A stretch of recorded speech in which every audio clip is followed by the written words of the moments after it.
Namaste, welcome to this episode of the Thursday Thoughts. Today is April 21st, 2022, and today is observed all over India as the National Civil Services Day. Yes, Civil Services Day is observed and celebrated all over India every year on the 21st of April. Since 2006, this is what is happening, and this is to commemorate the day when Sardar Vallabhbhai Patel, the first Home Minister of independent India, addressed the probationers of administrative services on the 21st of April, way back in 1947, at Metcalfe House, New Delhi. In his inspiring speech, he had called the civil servants the steel frame of India. Yes, indeed, it is the steel frame of India and Indian administration services that has so far withhold ground and is delivering for the country. It was first observed in 2006 at New Delhi's Vigyan Bhavan, a good 59 years after the famous speech of Sardar Vallabhbhai Patel.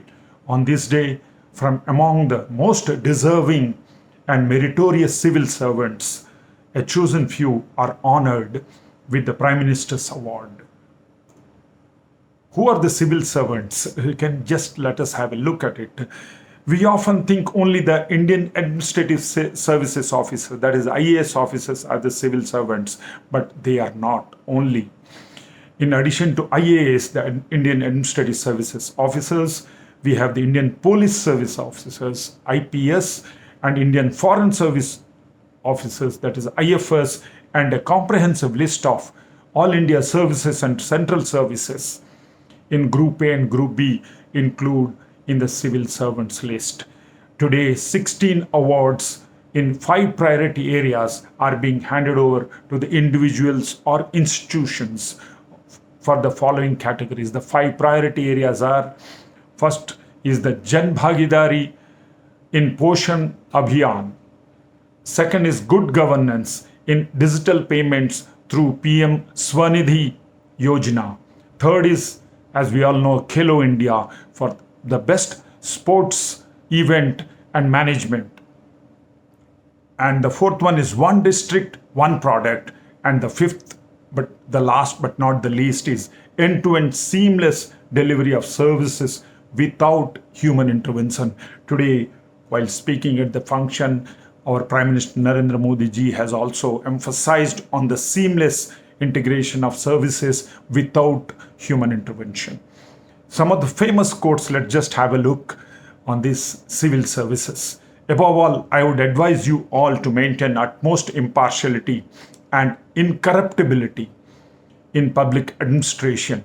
A civil servant cannot afford to and must not take part in politics, nor must he involve in communal wrangles. You can guess, yes, it is none other than Sardar Vallabhbhai Patel's words or quotation. The next one is the civil servant is primarily the master of the short-term solutions. You could guess this as well. This is by Mrs. Indira Gandhi. The Prime Minister, the Chief Ministers are one team. The Cabinet Ministers and the State Ministers are the other team. The civil servants at the center and at the states are another team. This is the only way we develop India. This is by none other than the present Prime Minister of India, revered Prime Minister Narendra Modi ji. Next is, after a time, civil servants tend to become no longer servants and no longer civil. Sarcasm, yes, you could guess this as well, by Winston Churchill.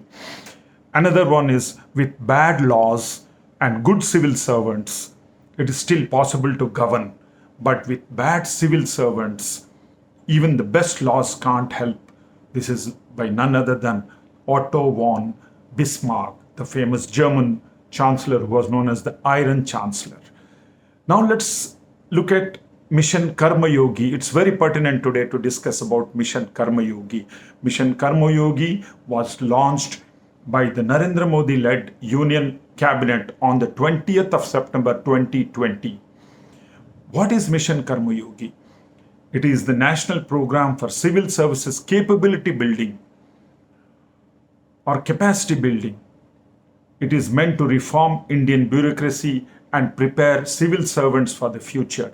The program aims at comprehensive reforms in capacity building apparatus at individual, at institutional, and process level for efficient public service delivery. Yeah, that is very important.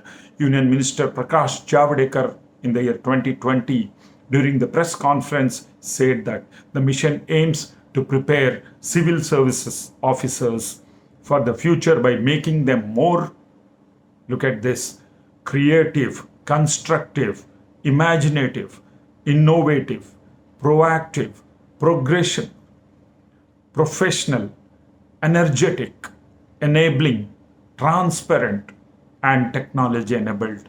Quite a ambitious program is this. Yes, it needs to be. What is the need for Mission Karmayogi? Let's just have a look.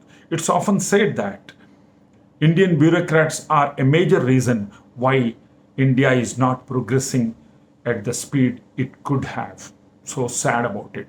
It is also said that the recruitment and the post recruitment ecosystem of the civil servants is outdated. And for a country like India, it needs a major paradigm shift. It would try, that is why Mission Karmayogi was required, and it would try to make human resource management practices more role centric and individual competency based. The mission has created an online platform which is known as IGOT or IGOT Karmayogi, integrated government online training. That is, platform will provide content to learn from global best practices, that is the benchmarking against the best practices in the world or globally, rooted in Indian ethos. That is very much required. A special purpose vehicle, SPV, would monitor the platform to evaluate the trainees as and when they are taking up different courses under the same platform. Who will manage the mission? Yeah, let us just have a look. A council under the chairmanship of none other than the Prime Minister himself, with the union ministers, the chief ministers, the eminent public HR practitioners, thinkers, public service functionaries, and global thought leaders, obviously, yes. Budget for the mission Karmayogi. The mission will cover around 4.6 million central employees. A sum of rupees 510.86 crores has been allocated to be spent over a period of 5 years from 2020-21 to 2024-25. And to conclude, being a son of a highly dedicated and devoted Karmayogi, that is a civil servant, I had the opportunity to observe my father in action. Day in and day out, day and night, he was working through his files and told to wake up officials in the dead of midnight to their utter aghast as well. Any of his contemporaries would remember him even today. I can bet on that. Today we are talking about Karmayogi. Way back in his working days, he used to say, if you are good, your goodness is the reward in itself, a true Karmayogi, isn't it? Today, when I listen to the discourses of Srimad Bhagavad Gita, I hear the same explanation in Karmayogi. Incidentally, when I Google to check how many places the word Hindu is mentioned in the Bhagavad Gita, the answer is never. Hence, I congratulate the central government for proposing to encourage the learning of ancient Indian scriptures and Sanskrit, the scriptures like Vedas, Bhagavad Gita, Purans, and whatnot, in its new education policy 2020. They don't belong to any religion. These scriptures don't belong to any religion, because at that time when they were penned, there was no religion existing in the whole world. It was a religion. There was only one religion, that is humanity. These are ways of life, as we all know, how to lead a life more meaningfully and more complete. The same way we could absorb the best concepts from the Quran, a Zendavesta, or the Bible, or the Granth Sahib of the Sikhs.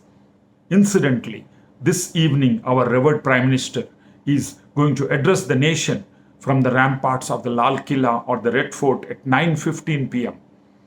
Another first for him on the occasion of the 400th Prakash Parv of Sant Guru Tegh Bahadur. Need I add? Sarve bhavantu sukhino, sarve santu niramaya, sarve bhadrani pashyantu, ma kaschit dukha bhag bhavet. Om Shanti.